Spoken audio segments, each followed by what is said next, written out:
네, 이 사연은 아이의 의욕과 또 뒷받침해줄 수 있는 여건이 잘 맞지 않는 상황인데요.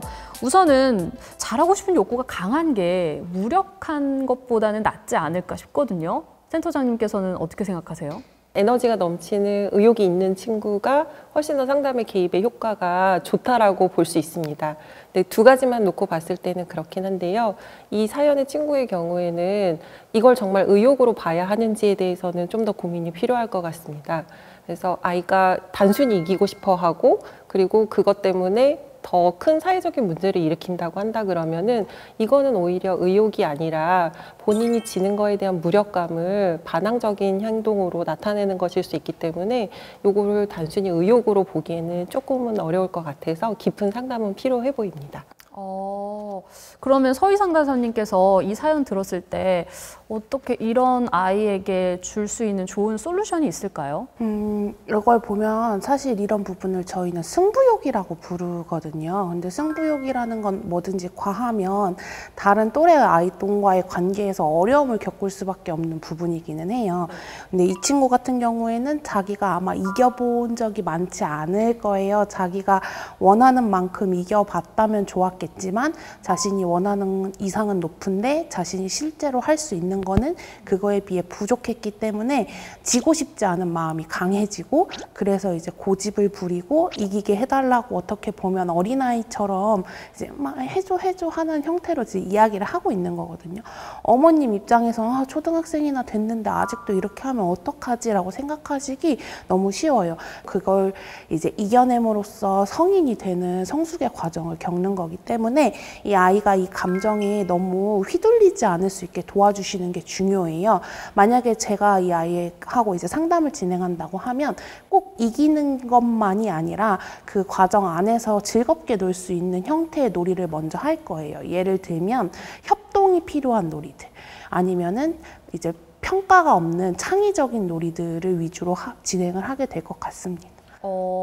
창의적인 놀이 그리고 협력이 이루어지는 게임들을 말씀하셨는데 구체적으로 말씀해 주신다면 어떤 놀이들이 있을까요? 협동놀이 같은 경우에는 사실은 저희한테 제일 익숙한 건 도미노일 거예요.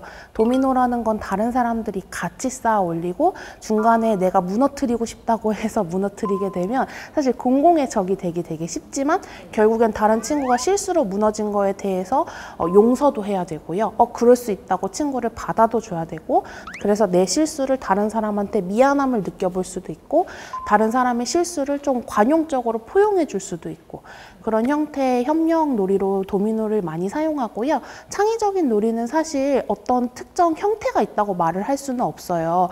미술 활동 같은 것들이 보편적으로 창의적인 활동이고 최근에 제가 제 내담아동과 같이 보드게임을 만들었거든요.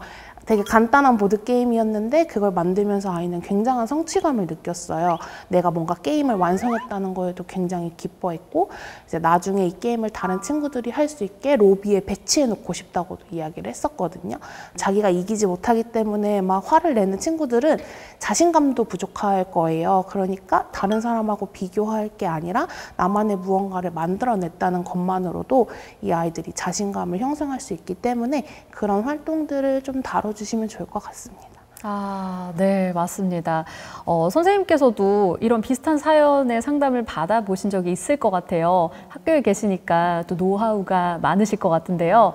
학교에서 지도하셨을 때 혹시 뭐 효과가 좋았던 방법이 있으시다면 소개 좀 해주세요. 네, 제가 주로 학기 초에 아이들이랑 학급 형성하기 활동에서 진행하는 것들을 간단히 말씀을 드리자면 모든 아이들은 어떤 모든 활동에 있어서 잘하기를 원하고 칭찬받기를 원하는 것 같아요. 그런데 이제 자기가 실패를 하거나 좌절하는 상황이 들 때는 심하게 좌절감을 느끼기도 하고 그 상황을 회피하고 싶어하는 심리가 큰 것 같아요. 그래서 아이들에게 모든 인간은 완벽할 수 없다. 누구나 실수하기 마련이다. 틀려도 괜찮다. 이렇게 뭔가 주변에서 지지해 줄 수 있는 분위기, 환경을 만들어주는 것이 상당히 중요하다고 생각이 들어요. 그래서 학기 초에 저는 아이들에게 틀려도 괜찮아 라는 그림책을 읽어줍니다. 그래서 이 그림책을 읽으면서 아이들에게 누구나 틀릴 수 있어, 틀려도 돼 틀리는 과정에서 우리는 뭐든지 배울 수 있는 거야 라는 것을 아이들에게 이야기를 해주어요. 그래서 아이들이 틀리는 데 있어서 부담감을 갖지 않고 자기가 스스로 틀림을 인정을 하고 그 틀리는 과정에서 뭔가를 얻을 수 있기를 그렇게 바라는 마음으로 아이들과 그림책 읽기, 틀려도 괜찮아 활동을 진행을 하고 있어요. 그래서 저학년 부모님께서는 아이들과 틀려도 괜찮아 라는 그림책을 읽어보시면 많은 도움이 되실 거라고 생각이 들어요. 그리고 서희 상담사님께서 말씀해 주셨던 것처럼 예전에 경계선지능 자녀를 둔 어머님이랑 이야기 나눌 기회가 있었는데 어머니께서 그때 하셨던 말씀 가운데 가장 기억에 남았던 것이 이 아이들이 사회에 나가면 무한 경쟁 속에서 살아남아야 하는 잔인한 상황에 처하게 되는데 학교에서만이라도 아이들과 협동하고 협력하는 것을 배울 수 있고 경험할 수 있으면 좋겠다라고 말씀을 하셨어요. 그래서 실제 학교에서 선생님들이 주로 하시는 활동을 돌이켜보면 아이들의 재미와 동기 유발을 위해서 아이들이 그룹으로 나누고 모듬이라고 초등학교에서는 많이 이야기하는데요.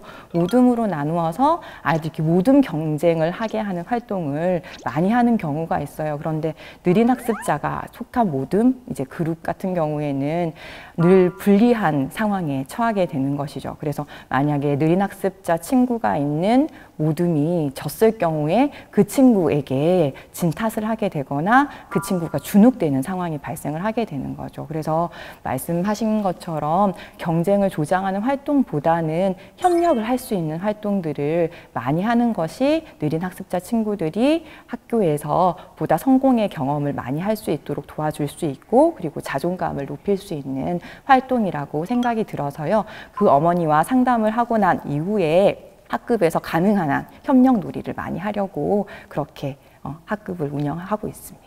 네, 세 분 모두 현장에 계셔서 그런지 현장에서의 꿀팁들이 이렇게 나오는 것 같아요. 그래서 알찬 답변이 된 것 같은데요. 맞아요. 이 학교라고 하는 거는 어떻게 보면 작은 사회라고도 하잖아요. 우리 아이들이 처음 발걸음을 내딛는 사회이기도 한데요. 그래서 이 협력하는 과정에 대한 부모님의 도움이 꼭 필요하지 않을까 싶습니다. 그러면 저희가